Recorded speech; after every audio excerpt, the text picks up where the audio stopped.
I stared at my phone, reading the message over and over, each word cutting deeper than the last. The blue text bubble glowed like a neon sign of rejection. You're not welcome at the birthday party. My wife doesn't want you here. My own son, my Robert. The little boy I'd nursed through pneumonia at age 6, staying awake for 3 straight nights. The teenager I'd worked double shifts for so he could attend that private school where he met his precious Vanessa. The man I'd given my house to as a wedding gift 5 years ago. My fingers trembled as I set the phone down on my kitchen table. The same oak table I'd brought to their house when I moved into the small guest apartment they'd generously allowed me to occupy in the converted garage. Outside the window, I could already see the delivery trucks arriving with supplies for my grandson Tyler's 7th birthday party, a party I was now banned from attending. In the 5 years since Robert married Vanessa, I'd watched my place in their lives shrink from mother to housekeeper to unwelcome burden. Last Thanksgiving, I'd been seated at the kids' table. At Christmas, my gifts to Tyler were accidentally left unopened. 2 months ago, Vanessa had reorganized the garage apartment while I was at my book club, throwing away photo albums I'd kept for 40 years. But this text, this was different. This was public humiliation. This was telling me I couldn't celebrate my own grandson's birthday. I picked up my tea, the liquid trembling like my hand. The party would start in 3 hours. 30 people would be here, filling this house with laughter and joy, eating cake in the backyard where I'd planted every flower and shrub with my own hands. And I would be sitting alone in this garage apartment, listening to the sounds of my family through the walls. The last time I felt this hollow was when Richard, my husband, died 15 years ago. Heart attack at 53. No warning. But even then, I had Robert. I had purpose. I had this house that Richard and I had worked so hard to pay off. This house. I set down my tea and walked to my filing cabinet. Second drawer, back folder. There it was. The property deed transfer I'd signed 5 years ago. The one the attorney had been so concerned about. Margaret, are you sure about this? He'd asked. The contingency clause gives you the right to revoke the transfer, but it's still... Robert is my son, I'd said. This is his wedding gift. I remembered how Vanessa had smiled when they received the keys, how she'd immediately started talking about renovations and upgrades, as if the home I'd kept immaculate for 30 years needed to be erased. I sat down at my computer, a gift from my sister in Chicago, and logged into my banking portal. 5 years ago, after transferring the house to Robert, I'd taken my retirement savings and, with my sister's guidance, made some investments. Careful ones at first, then bolder as I learned more. The hobby had turned into a passion, then a talent. My portfolio balance stared back at me. $1.2 million. No one knew. Not Robert, certainly not Vanessa, who complained about having to support me whenever I was within earshot. I printed the deed revocation forms, already prepared by my attorney months ago when Vanessa first suggested I move to a retirement home. I'd kept them just in case, never really believing I'd use them. Until today's text message. I signed my name with a steady hand, the hollowness inside me replaced with something I hadn't felt in years. Resolve, strength, the knowledge that sometimes love means standing up, not standing aside. I would not be attending Tyler's birthday party today, but very soon I would be hosting my own gathering, and the guest list would be entirely mine to decide. I took a deep breath and picked up my phone to call my attorney. Hey there, if you're enjoying Margaret's story so far, take a quick second to subscribe to our channel. Don't miss what happens next when this grandmother decides to take back what's rightfully hers. Now let's continue. My attorney, Diana Lawson, didn't sound surprised when I called. In fact, there was a hint of satisfaction in her voice. Margaret, I've been waiting for this call for 3 years, she said.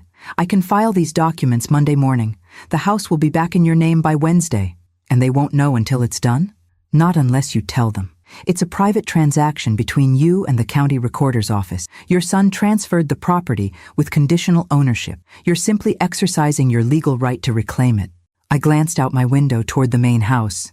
Balloons now decorated the front porch. Cars were beginning to line the driveway. I could hear children's laughter. There's something else, I said, lowering my voice although no one could hear me.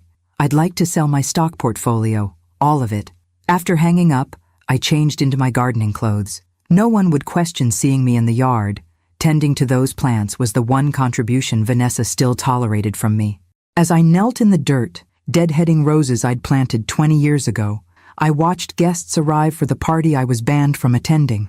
My neighbor Elaine waved as she walked her grandson up the driveway. "Margaret, aren't you coming inside for the party?" I forced a smile. "Just finishing up some gardening first." Through the large bay windows, I could see Vanessa greeting guests, her perfect blonde hair bouncing as she laughed. Robert stood beside her, looking uncomfortable as he always did at these events. And there was Tyler, my sweet grandson, his face lighting up as he saw his friends arrive. I swallowed hard and turned back to my roses. That evening, after the party ended and the house grew quiet, I sat in my garage apartment making lists. My sister Patricia was flying in from Chicago tomorrow. My bank appointment was scheduled for Monday afternoon. Diana would file the property transfer first thing Monday morning. By Wednesday, everything would change. Sunday morning, I made breakfast as usual for Robert, Vanessa, and Tyler. Blueberry pancakes, Tyler's favorite. No one mentioned the party or my absence from it. Robert ate silently, avoiding my eyes. Vanessa scrolled through her phone, occasionally showing Robert properties she was listing that week. "Grandma, why weren't you at my party?" Tyler finally asked, his mouth full of pancake.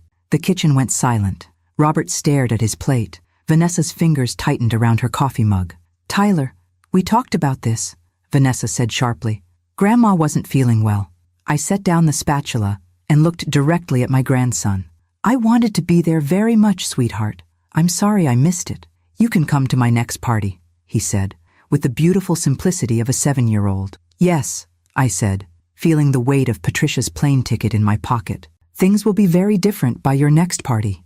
Monday morning, I left before anyone else was awake. I met Patricia at our hotel downtown, the room I'd secretly booked for the week. We hugged for a long time in the lobby. "You ready for this?" she asked, pulling back to study my face. "I've been ready for years," I replied. "I just didn't know it." We spent the morning with Diana, signing documents and reviewing the property transfer. By noon, the process was underway. By 2 o'clock, we were sitting in the office of Bradley Reynolds, my investment manager, liquidating my portfolio. "Are you absolutely certain, Mrs. Wilson?" he asked, looking concerned as he prepared the transfer to my checking account. "This is a substantial sum to move into cash." "I'm certain," I said, thinking of that text message, feeling it sting all over again. "It's time I put this money to work." By 5 o'clock, I was $2 million richer on paper, and by Wednesday morning, I would once again be the sole owner of the house I'd worked 30 years to pay for. I didn't return to the garage apartment that night, or the next. No one called to check on me. On Wednesday morning, as Robert and Vanessa left for work and Tyler boarded his school bus, Patricia and I sat in our hotel room, waiting for Diana's call. At 9:17 a.m., my phone rang. "It's done," Diana said. "The house is yours, Margaret." I closed my eyes, feeling something between relief and resolve wash over me. "What now?" Patricia asked. "Now," I said, picking up the certified letter Diana had prepared. "We deliver the news. Before we continue, I want to invite you to join our exclusive group where you'll have access to special stories like Margaret's without any ads. You can even listen offline. Just check out the first pinned comment below. Now, let's get back to see how Robert and Vanessa will react to Margaret's big move." The certified letter sat on their doorstep like a ticking bomb. Patricia and I watched from her rental car parked across the street as the mail carrier placed it carefully against the front door. It was nearly 5 p.m. Robert would be home any minute. "You don't have to do this in person," Patricia said, squeezing my hand.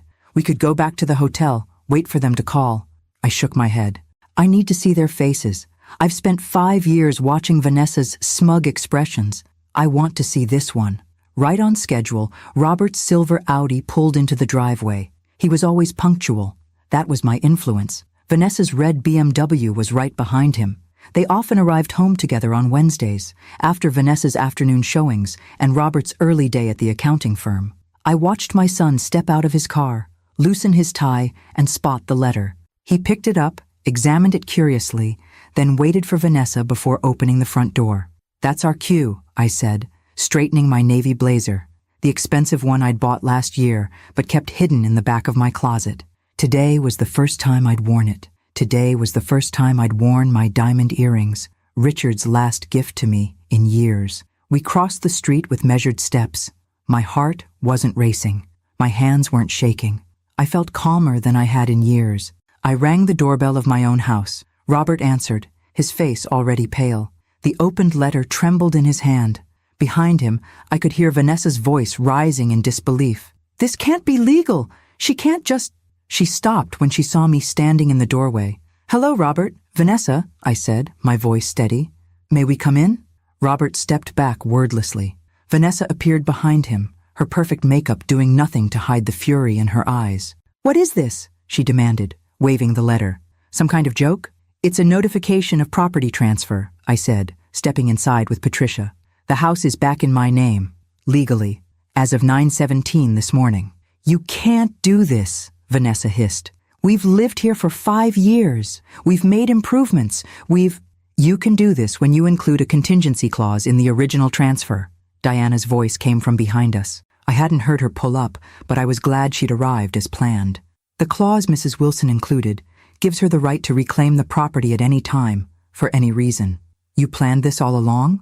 Robert finally spoke, his voice barely above a whisper. "No," I said, meeting his eyes.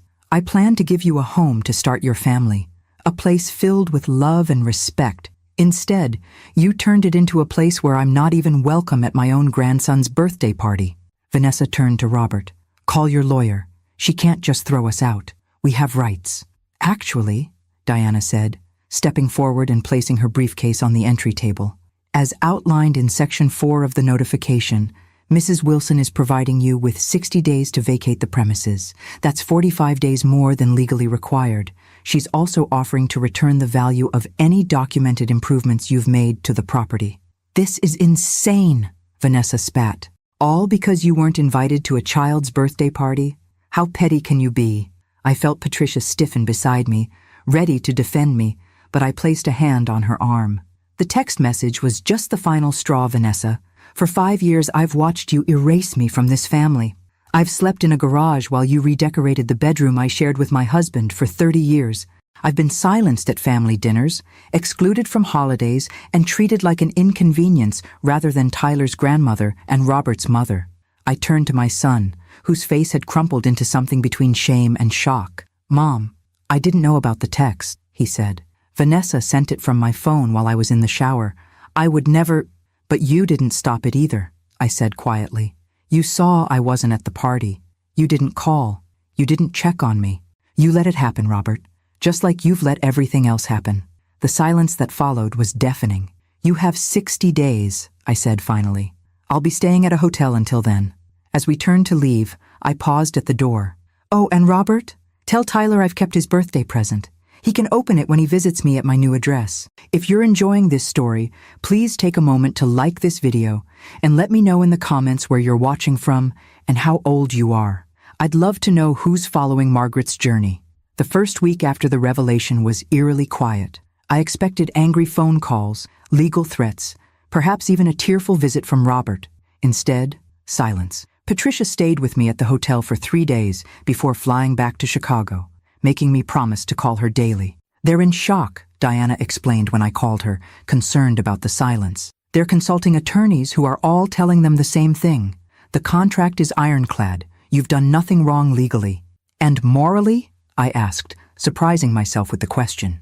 Diana's laugh was warm through the phone. "Margaret, you gave them a house, endured 5 years of disrespect, and are now giving them 60 days and offering to compensate them for improvements. Trust me, the moral high ground is firmly yours." On day 8, I received a text from Robert. "Can we talk?" Alone.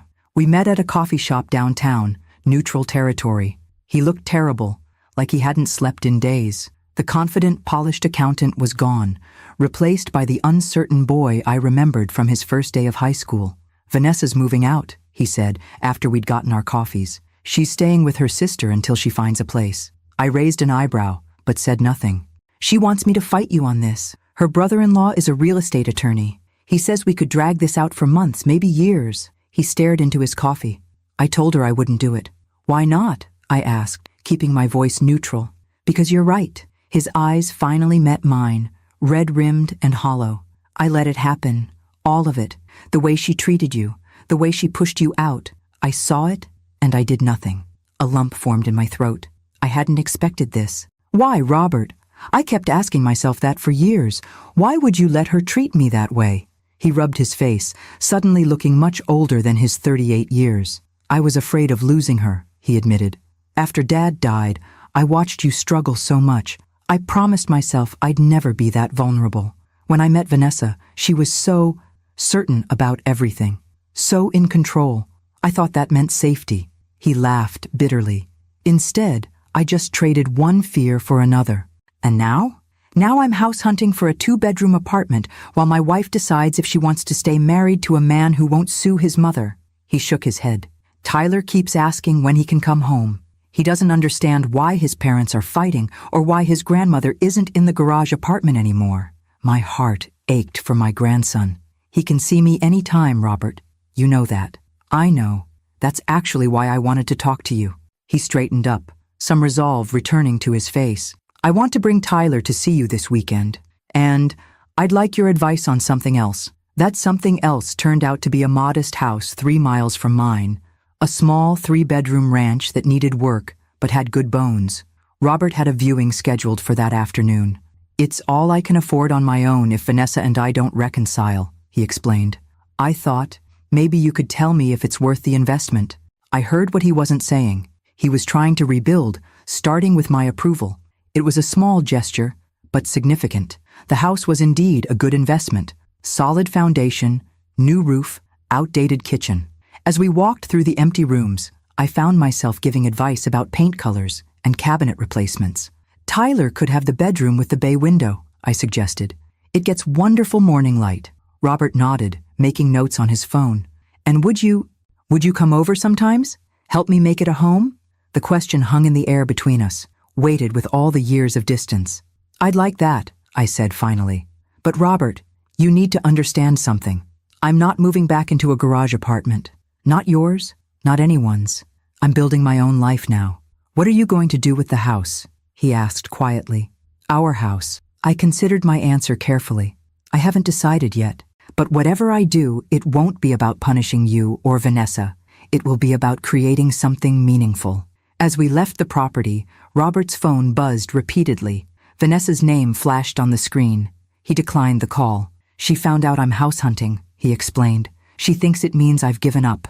Have you? I asked. He looked at me with eyes so like his father's. I've given up pretending. That's different. On the drive back to my hotel, I realized something had shifted. For the first time in years, my son was seeing me. Really seeing me. Not as an obligation or an inconvenience, but as someone with wisdom to offer. It wasn't forgiveness, not yet, but it was a beginning. 3 weeks after the revelation, I moved into a furnished apartment downtown while deciding what to do with the house. The place was modern and sleek, nothing like the warm, lived-in home I'd created over decades, but there was something freeing about the blank slate it offered. My phone rang as I was unpacking my 3rd box of books. Mrs. Wilson, this is Helen Martinez. I was Tyler's kindergarten teacher. I remembered her, a warm woman in her 50s with kind eyes and a no-nonsense attitude. Of course, Mrs. Martinez. What can I do for you? Please call me Helen. I'm calling because, well, this is awkward. Tyler told me what happened with your son and daughter-in-law. The whole class heard about it during share time. I closed my eyes, imagining my grandson announcing to 25-year-olds that his grandma took her house back. Kids had no filters. I hope it didn't disrupt your class too much, I said. That's not why I'm calling. She paused. I'm also the director of the Westside Community Center. We're losing our building next month. The landlord's selling to developers. We serve over 60 seniors with meals, activities, and social services. I've been desperately searching for a new location, and Tyler mentioned you have a house you might not be using. I sat down on my half-unpacked couch. You want to use my house as a community center? Just temporarily, until we can secure new funding. We can pay a modest rent. It would be a lifeline, Mrs. Wilson. These seniors have nowhere else to go. I thought about my house sitting empty while I decided its fate. I thought about the loneliness I'd felt in that garage apartment, the isolation that had nearly broken me. Helen, I think we should meet in person to discuss this. 2 days later, I walked through my house with Helen, seeing it through new eyes. The formal dining room Robert and Vanessa never used could become a meal service area. The large living room, perfect for activities. The 4 bedrooms upstairs, offices and counseling spaces. We could start with 3 days a week, Helen explained excitedly. Our core programs are meal service, health screenings, and social activities. Most of our clients are over 70 and living alone. As she spoke, I found myself nodding. The emptiness of the house, still bearing the marks of Robert and Vanessa's hasty packing, seemed to diminish with each possibility Helen outlined. I'd like to volunteer, I heard myself say. I'm a retired nurse. I could help with the health screenings. Helen's face lit up. That would be wonderful. We're desperately short on medical volunteers. That afternoon, I called Diana to draw up a short-term lease agreement. By the following Monday, the West Side Community Center had a new temporary home, and I had a new purpose. My first day volunteering was eye-opening. The seniors who came through the doors, many using walkers or canes, weren't the frail, helpless elderly I'd somehow expected. They were vital, opinionated people with lifetimes of experience and plenty to say. Blood pressure's a bit high today, Frank, I told a barrel-chested former construction worker in his 80s. That's because Esther's wearing that blue sweater again, he winked, nodding toward an elegant woman setting up the card tables. Gets my heart racing. I laughed, a real laugh that felt rusty from disuse. During the lunch service, I found myself sitting with a group of women ranging from 65 to 92. They'd been friends for decades, meeting weekly at the center. So, you're the one who took back her house, said Mabel, the eldest, her eyes sharp behind thick glasses. Good for you. My son tried to get me to sign over my condo after my Harold died. I told him I'd haunt him if he even mentioned it again. The table erupted in knowing laughter.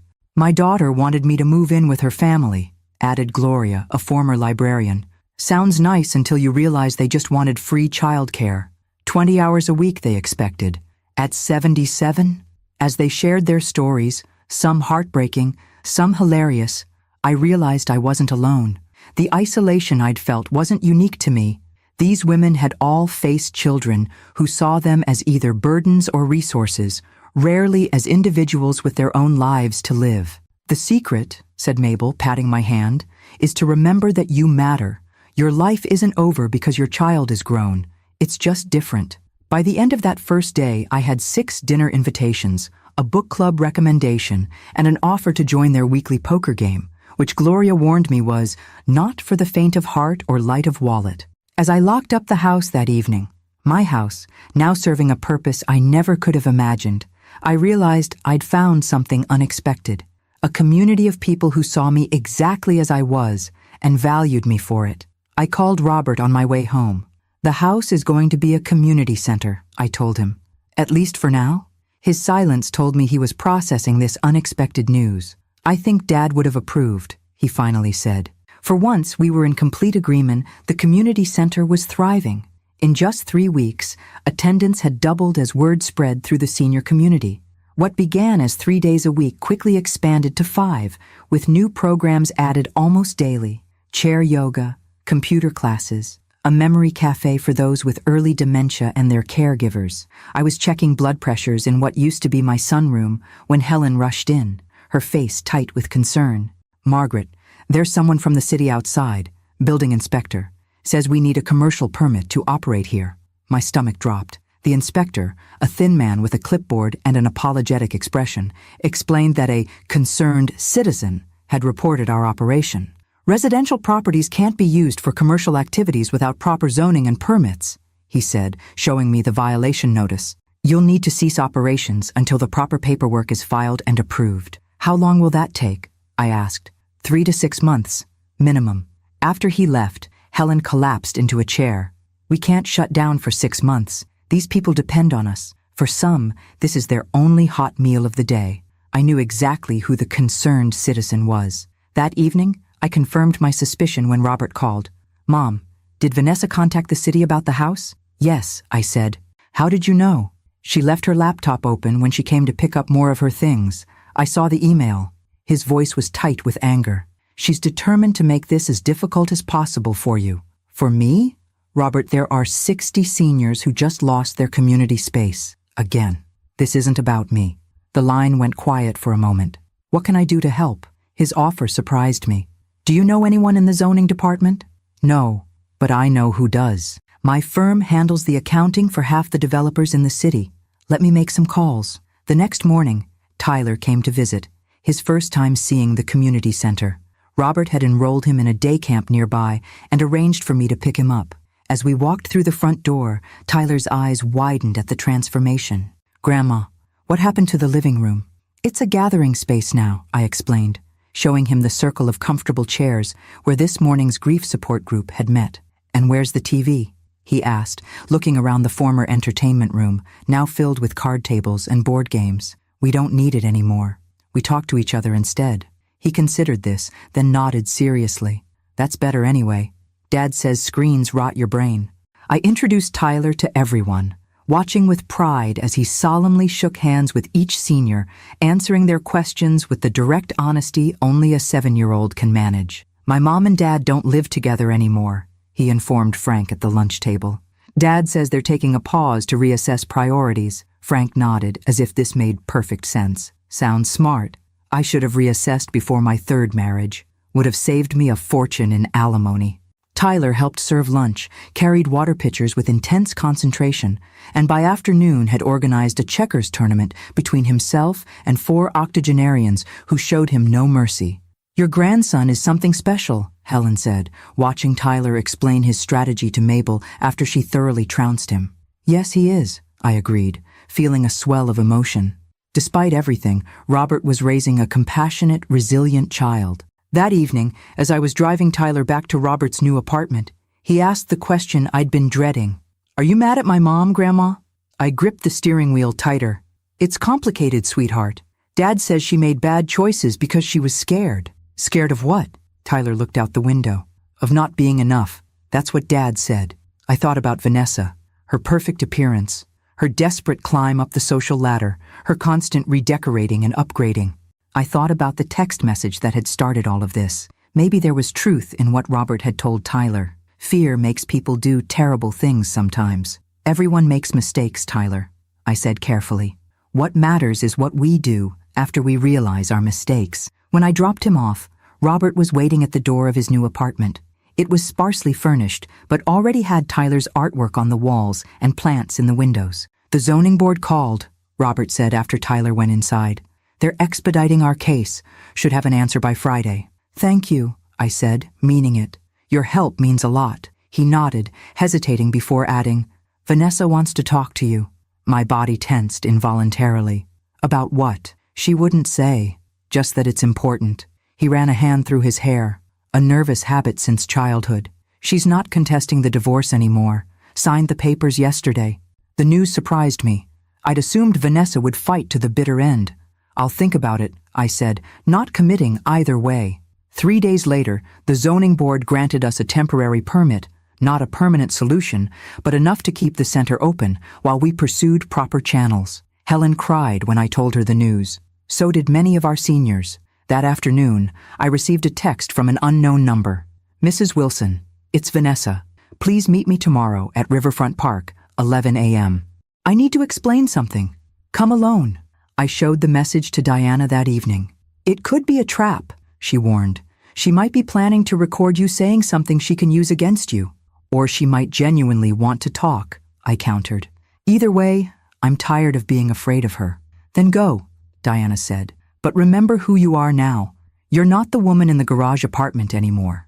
As I prepared for bed that night, I thought about Tyler's words. Fear of not being enough. Wasn't that what had driven me all these years too? Fear of losing my son's love, fear of being alone, fear of standing up for myself. Tomorrow, I would face Vanessa, and whatever she had planned, I would face it as the woman I had become, not the woman I had been forced to be. If you're enjoying Margaret's journey so far, please hit that subscribe button and share this story with someone who might need to hear it. There's still so much more to come. Riverfront Park was busy for a weekday morning. Mothers with strollers, retirees walking dogs, office workers taking early lunch breaks on benches overlooking the water. I spotted Vanessa immediately, sitting alone at a picnic table near the fountain. She looked different. The perfect makeup was gone, replaced by a bare face that revealed dark circles under her eyes. Her designer clothes had been traded for jeans and a simple blouse. Her hair, usually blown out to glossy perfection, was pulled back in a ponytail. As I approached, she looked up, tension visible in her shoulders. For a moment, neither of us spoke. "Thank you for coming," she finally said, her voice lacking its usual sharp edge. I sat across from her, keeping the table between us. "Robert said you signed the divorce papers." She nodded, looking down at her hands. The massive diamond engagement ring was gone. "I'm staying with my sister in Lexington. I've accepted a position with her husband's real estate firm." She spoke mechanically, as if reading from a script. "I'll be moving at the end of the month." "That's not why you asked me here," I said. Vanessa took a deep breath. "No, I asked you here because I owe you an explanation. Not an excuse, there isn't one, but you deserve to know why." I waited, studying this unfamiliar version of my former daughter-in-law. "My mother was a housekeeper," she began, her voice barely audible above the fountain splash. "She cleaned other people's homes 6 days a week, beautiful homes with beautiful things that were never hers. She died still cleaning other people's toilets at 72. I hadn't known this. Robert had mentioned once that Vanessa rarely spoke of her family. I promised myself I would never end up like her. I would have the beautiful home, the beautiful things. I would be the one others envied." She laughed bitterly. "I worked so hard to create this perfect life, this perfect image, and then you were there, watching me, judging me. I never judged you, Vanessa. You didn't have to say anything. Just having you there, seeing how Robert looked to you for approval, how Tyler adored you." She shook her head. "I was terrified you'd show him who I really was. The housekeeper's daughter playing dress-up in a life she didn't deserve. The vulnerability in her confession caught me off guard. I had spent years seeing Vanessa as a one-dimensional villain, never considering she might be fighting her own demons." "The text message," I said. "The birthday party." She closed her eyes briefly. "I was showing the house on Maple Street to clients. A perfect family with perfect children. The wife asked if we'd be bringing Tyler to their neighborhood pool. I heard myself lying, saying we belonged to the country club instead." She looked up at me. I was so deep in the lie, I couldn't bear to have anyone at the party who knew the truth, especially you. "The truth about what? That you didn't belong to a country club? That I'm a fraud?" Her voice cracked. "That no matter how many houses I sell, how perfect my clothes are, how many times I redecorate, I'm still that scared little girl watching her mother come home with other people's dirt under her fingernails." I thought about my own mother, who had cleaned houses too, who had taught me to value education and independence above material things, who would have been horrified by the way I'd allowed myself to be diminished. "My mother was a housekeeper too," I said quietly. Vanessa's head snapped up, surprise evident in her eyes. "She cleaned houses so I could be the first in our family to go to college. She wore the same dress to church for 15 years so I could have nursing books. There's no shame in honest work, Vanessa. The shame is in forgetting where you came from." Tears filled her eyes. I wanted to forget. I thought if I could just keep climbing higher, keep acquiring more, I could outrun it. She wiped her cheeks. Instead, I lost everything that actually mattered. We sat in silence for several minutes, the weight of her confession hanging between us. "I didn't come here for forgiveness," she finally said. "I know what I did was unforgivable. I came because you deserve the truth, and because—" she reached into her bag and pulled out a manila envelope, "because I want to make one thing right, at least." Inside the envelope was a check for $75,000, made out to the West Side Community Center. "It's from the sale of my car," she explained. "I thought maybe it could help with the permits, or renovations, or whatever you need to make the center permanent." I stared at the check, then at Vanessa. "Why? Tyler told me about the seniors you help, about the meals and the health screenings. He said it made his grandma happy to help people who didn't have anyone else." Her voice softened. "I know what that's like, to not have anyone else." I thought about turning down the money, about telling her she couldn't buy absolution. But this wasn't about Vanessa or me anymore. It was about the 60 seniors who now had a place to belong. "Thank you," I said, carefully placing the check back in the envelope. "This will make a difference for a lot of people." She nodded, standing to leave. "I'm moving next week. I'd like to say goodbye to Tyler before I go, if that's okay. Robert said you have him on Thursdays now. He's your son, Vanessa. That doesn't change because you and Robert are divorcing. He was never really mine, though, was he?" she said softly. "He's all Wilson, your grandson through and through." As she turned to walk away, I found myself calling after her. "Vanessa." She paused, looking back. "We all start somewhere. What matters is where we choose to go next." She held my gaze for a long moment, then nodded once before continuing down the path. I watched her disappear around the bend, feeling strangely hollow. I had spent years casting Vanessa as the villain in my story. Now I realized she had been playing a role of her own creation, driven by fears I had never suspected. I pulled out my phone and called Helen. "I think I just found our funding for the permanent zoning permit," I said, "and maybe something more." "More?" Helen asked. I looked out over the river, watching its steady flow toward new horizons. "Yes," I said, "a new beginning." If you're enjoying this story of redemption and second chances, please hit that subscribe button and share it with someone who might need a reminder that it's never too late to start again. Don't forget to like this video too. The Wilson Community Center became official 3 months later.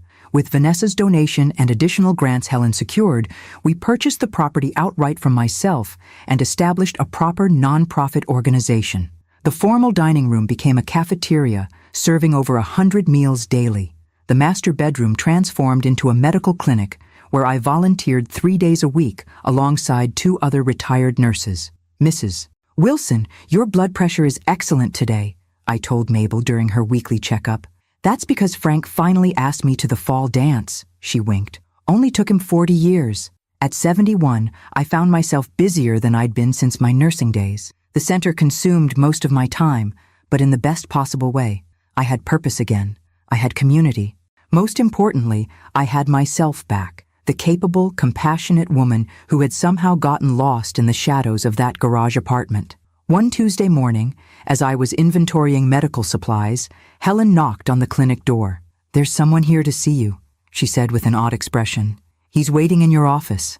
I expected Robert or perhaps Diana with paperwork. Instead, I found a distinguished-looking man in his early 70s standing by the window, examining the framed mission statement we'd hung last week. "Can I help you?" I asked. He turned, and I was struck by his kind eyes and warm smile. "Margaret Wilson? I'm Dr. James Barrett.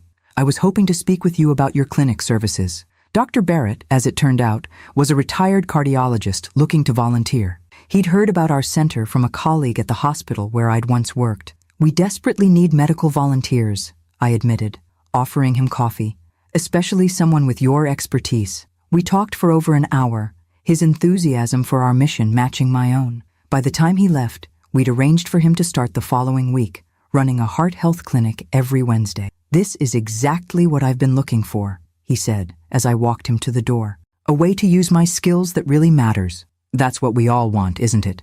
I replied. "To matter." He held my gaze a moment longer than necessary.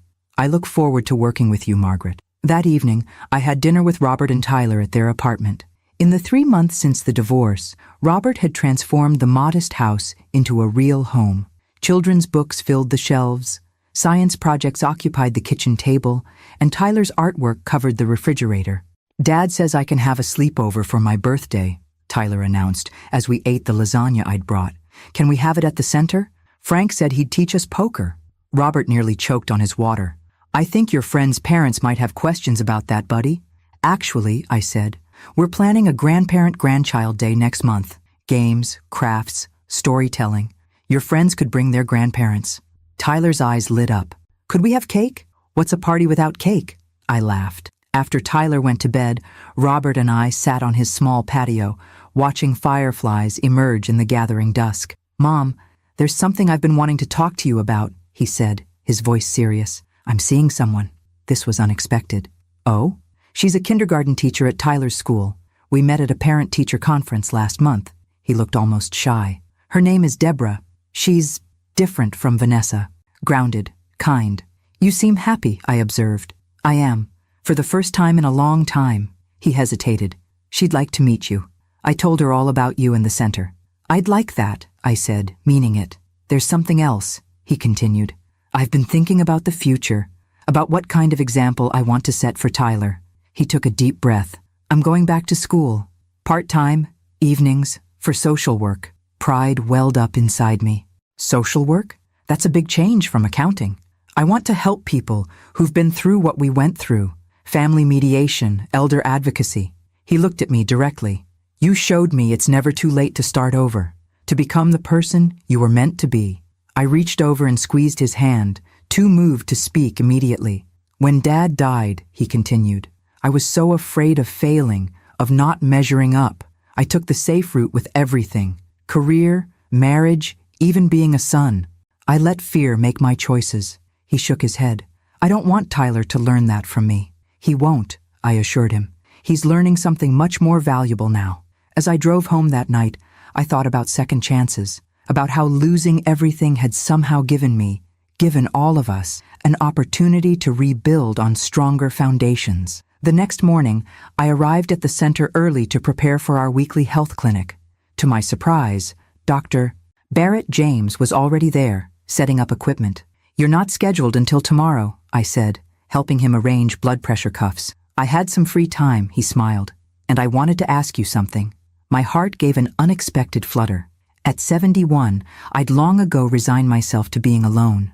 Richard had been gone 15 years. Dating was something other people did, younger people. "The symphony is performing Dvořák this weekend," James said. "I have an extra ticket. I thought you might enjoy it." I found myself stammering like a schoolgirl. That would be lovely. Thank you." His smile deepened the creases around his eyes. "Excellent. Perhaps dinner beforehand?" As our seniors began arriving for their appointments, I caught Helen watching me with a knowing look. "You're blushing," she whispered as we passed in the hallway. "Don't be ridiculous," I replied, feeling my cheeks grow warmer. That afternoon, I received a text from Vanessa, the first since our meeting at the park 3 months ago. "Saw the article about the Wilson Community Center in the Herald. Congratulations. You've created something beautiful from all the broken pieces." I stared at the message, unsure how to respond. Finally, I typed, "Sometimes broken pieces create the most interesting mosaics. I hope you're finding your way." Her reply came quickly. "One day at a time. Thank you for the second chance." As I closed my phone, I gazed around at what had once been my living room, now filled with seniors playing cards, reading together, sharing their lives. I thought about James and his symphony invitation, about Robert finding a new path, about Tyler growing up seeing the power of resilience and reinvention. One text message had changed everything. One moment of cruelty had set in motion a journey I never could have imagined. By trying to exclude me, Vanessa had inadvertently pushed me toward a life more inclusive, more meaningful than I'd ever dreamed possible. Sometimes, the greatest gifts come wrapped in the most painful packages. 6 months after the Wilson Community Center opened its doors, we celebrated with a gala fundraiser. The house, my former home, was transformed for the evening with twinkling lights and flowers. Over 200 people gathered to support what had become a vital community resource. I stood near the entrance, greeting guests in a navy blue dress I'd splurged on for the occasion, with my mother's pearls around my neck. James stood beside me, handsome in his dark suit, his hand occasionally finding the small of my back in a gesture that still gave me butterflies. "Mrs. Wilson!" called a familiar voice. I turned to see Elaine, my former neighbor, approaching with her husband. "The place looks amazing. I've been telling everyone at church about what you've done here." Before I could respond, I spotted Robert arriving with a petite woman with a bright smile and natural warmth, Deborah, the kindergarten teacher. Tyler ran ahead of them, making a beeline for me. "Grandma, we brought cookies for the party," he announced, presenting a container proudly. I helped make them. "They look delicious, sweetheart," I said, bending to hug him. "Is Frank here?" he asked, looking around eagerly. "He promised to show me a new card trick." "He's in the game room with Mabel and the others," I laughed. "But introduce yourself to everyone first. Remember your manners." As Tyler dashed off, Robert stepped forward with Deborah. The introduction was easy, natural. She asked thoughtful questions about the center, mentioned books she thought our seniors might enjoy, offered to lead a reading group. I liked her immediately. "Mom, this place is incredible," Robert said, looking around at what had once been our family home. "Dad would be so proud." The comment touched me deeply. I think he would be. As the evening progressed, I moved through the crowd, accepting congratulations and donations, introducing James to everyone as our volunteer cardiologist, even though he had become much more than that to me in recent months. Helen clinked a glass for attention and invited me to the makeshift stage, once my living room, for a speech. Standing before the crowd, I saw faces that had become dear to me.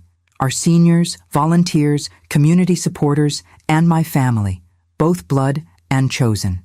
6 months ago, this was just a house, I began. A structure with walls and floors and memories. Today, it's a home again. Not for one family, but for hundreds of people who come through these doors seeking connection, purpose, and community. I paused, looking at Tyler sitting cross-legged on the floor, watching me with shining eyes. Someone once tried to exclude me from my grandson's birthday party, I continued. It was painful at the time, but now I see it was actually a gift, one that pushed me to create something larger than myself, something that could welcome everyone who has ever felt excluded or forgotten. From the back of the room, a movement caught my eye. A familiar figure stood in the doorway, hesitant and uncertain. Vanessa. She looked different from when I'd last seen her, healthier, more at peace. Her eyes met mine across the crowded room, a question in them. I gave her a slight nod, and relief washed over her face as she stepped inside. We all face moments that can either break us or remake us, I continued. The Wilson Community Center exists because of one such moment in my life, but it thrives because of all of you who chose to believe in second chances, new beginnings, and the power of community. After the speech, as guests mingled and the string quartet played, I made my way to where Vanessa stood awkwardly near the refreshment table. I wasn't sure if I should come, she said quietly. Robert said it would be okay, but I wanted to be certain. You contributed to making this happen, I reminded her. You have every right to be here. She nodded, glancing around. It's beautiful, what you've created. So much more meaningful than what it was before. Before we could continue, Tyler spotted her from across the room. Mom! He shouted, running toward her. Though the divorce had been finalized months ago, he still called her Mom, a testament to Robert's generosity in fostering that relationship despite everything. Vanessa knelt to embrace him, her composure cracking as she held him tight. Over Tyler's shoulder, her eyes met mine, filled with gratitude. Later, as the party wound down, I found myself standing in what had once been my bedroom, now the center's clinic. James joined me, 2 champagne glasses in hand. To new beginnings, he toasted, clinking his glass against mine. And full circles, I added. He studied me thoughtfully. Seeing Vanessa tonight, was that difficult? I considered the question. Strangely, no. The anger is gone. She was as much a prisoner of her fears as I was of mine. That's what I admire about you, Margaret, he said, taking my hand. Your capacity for growth, for seeing beyond the surface of things. Our relationship had developed slowly, deliberately over the past months. At our age, romance was different, more measured, perhaps, but also more honest. We had both lived enough to know what mattered. I have something to ask you, he said, suddenly serious. I've been offered a position leading a medical mission to Guatemala for 3 months next spring. They need someone to coordinate healthcare for rural communities. My heart sank a little. 3 months was a long separation for our new relationship. That sounds like an amazing opportunity, I said, meaning it despite my disappointment. I'd like you to consider coming with me, he continued. They need nurses too, especially ones with administrative experience. We could do this together. I blinked in surprise. Leave the center for 3 months? I couldn't possibly. Helen is more than capable of running things, he pointed out. And Robert mentioned he'd like to get more involved. Maybe this is a chance to see what you've built can stand, without you constantly holding it up. The idea was both terrifying and exhilarating. Before the text message that changed everything, I never would have considered such an adventure. My world had been so small, so confined to serving others' needs. I'll think about it, I promised. As the last guests departed, I found myself alone with Robert in the kitchen, now a professional facility that fed dozens daily. We worked together, cleaning up the last of the party dishes in comfortable silence. Vanessa's taking a position with Habitat for Humanity, he said suddenly. Building homes for families in need. I smiled at the symmetry. That suits her. She always did have an eye for houses. She asked if Tyler could visit her project sites sometimes. I think it would be good for him to see that side of her. He placed a stack of clean plates in the cabinet. She's trying, Mom. Really trying to be better. I know, I said, thinking of the donation, the text message, her appearance tonight. We're all trying.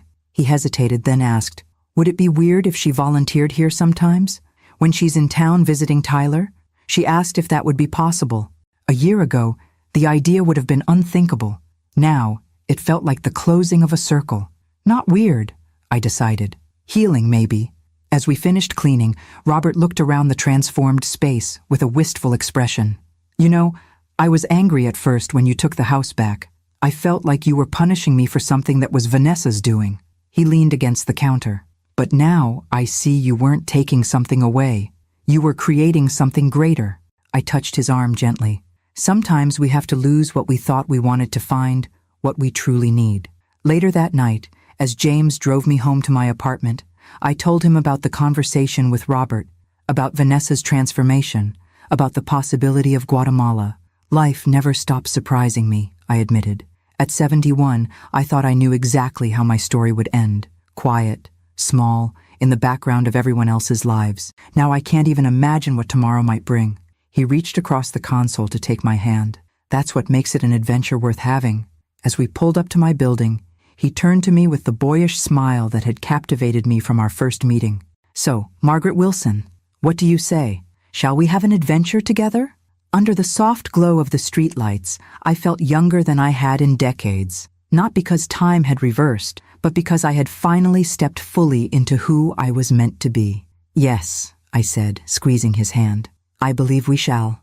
1 year to the day after I received that devastating text message, I stood on the tarmac of a small airstrip in Guatemala, watching as our medical supplies were unloaded from the cargo plane. James directed volunteers while I checked inventory against my clipboard, the tropical heat a stark contrast to the Portland spring we'd left behind 3 weeks ago. Margaret, come look at this, James called, waving me over to where he stood with a local doctor. They were reviewing the mobile clinic schedule, 12 villages in 10 weeks, bringing healthcare to people who otherwise might never see a doctor. At 72, I was having the adventure of a lifetime. My nursing skills, rusty in some areas but rock solid in others, were desperately needed here. Each day brought new challenges, new faces, new opportunities to make a difference. I'd never felt more alive. That evening, as we sat outside our modest quarters under a star-filled sky that made Portland's night seem empty by comparison, I checked my messages on the satellite phone. A photo from Robert showed Tyler proudly holding up a volunteer certificate from the Wilson Community Center. Tyler organized a book drive for the seniors, Robert had written. His whole class participated. Helen says they collected over 300 books. Another message, this one from Helen. Center running smoothly. Board-approved expansion into the property next door. Deborah's reading program has 30 seniors enrolled. Frank asked about your return date. Claims no one takes his blood pressure properly but you. I smiled, showing the messages to James. They don't need me there. They'll always need you, he corrected. But they've learned to fly on their own. That's what good leaders do. Create systems that thrive even in their absence. The last message was unexpected, from Vanessa. Completed my first habitat house today. Handing the keys to the family made me think of you. Thank you for showing me there's more to life than acquiring things. Hope Guatemala is amazing. Tyler misses you. I stared at the message, marveling at how completely our lives had transformed in a single year. The woman who had once sent me that cruel text was now building homes for others. My son, who had stood silently by, was finding his voice as an advocate. My grandson was learning the joy of service, and I had found not just purpose, but partnership and passion in a chapter of life I'd assumed would be defined by loss and limitation. Penny for your thoughts, James said, bringing me a cup of tea. I was just thinking about dominoes, I replied, how one small push sets everything in motion. He nodded, understanding. Your text message. If Vanessa hadn't sent it, I'd still be living in that garage apartment, making blueberry pancakes and being invisible. I doubt that, James said, taking my hand. People like you don't stay invisible forever. Your light is too bright. The next morning, as we treated patients in a village so remote it wasn't on any map, I found myself teaching basic wound care to a local woman who would become the community's healthcare provider after we left. Her eager intelligence reminded me of myself as a young nurse, absorbing everything my mentors shared. You will return next year? She asked hopefully. Perhaps, I smiled. Or perhaps I'll send others who can teach you even more. That evening, I called Robert, eager to hear his voice despite the expense and poor connection. How's Tyler? I asked immediately. Missing his world-traveling grandmother, Robert laughed. He tells everyone his grandma is saving lives in the jungle. Hardly a jungle, I corrected. But we are making a difference here. Mom, Robert's voice turned serious. I need to tell you something. I've met with a lawyer about creating a foundation, The Margaret Wilson Elder Care Initiative. We want to replicate what you've done with the center in other communities. I sat down, overwhelmed. Robert, it was Vanessa's idea, actually, he continued. She's working with the lawyer pro bono to set it up. She says it's her way of making amends, though we're well beyond that now. Tears filled my eyes. I don't know what to say. Say you'll be the honorary chairperson, that you'll help us get it started when you return. Of course, I managed. I'd be honored. After we hung up, I walked to the edge of our camp, looking out over the mountains as the sun set, painting the sky in brilliant oranges and purples. James joined me, wrapping a blanket around my shoulders against the evening chill. Good news from home? He asked. I told him about the foundation, about Vanessa's involvement, about how something that began with such pain had blossomed into something beautiful that would continue to grow and touch lives. You know what amazes me most? I said, leaning against his steady shoulder. A year ago, I thought my life was essentially over. I was just waiting out my days, trying not to be a burden, making myself as small as possible. And now? He prompted. Now I know the truth, I smiled. Life doesn't diminish with age, it expands. There are no endings, only new beginnings if we're brave enough to claim them. As darkness fell, we walked back to camp hand in hand, guided by the light of stars older than civilization yet still burning bright. Like me, I thought.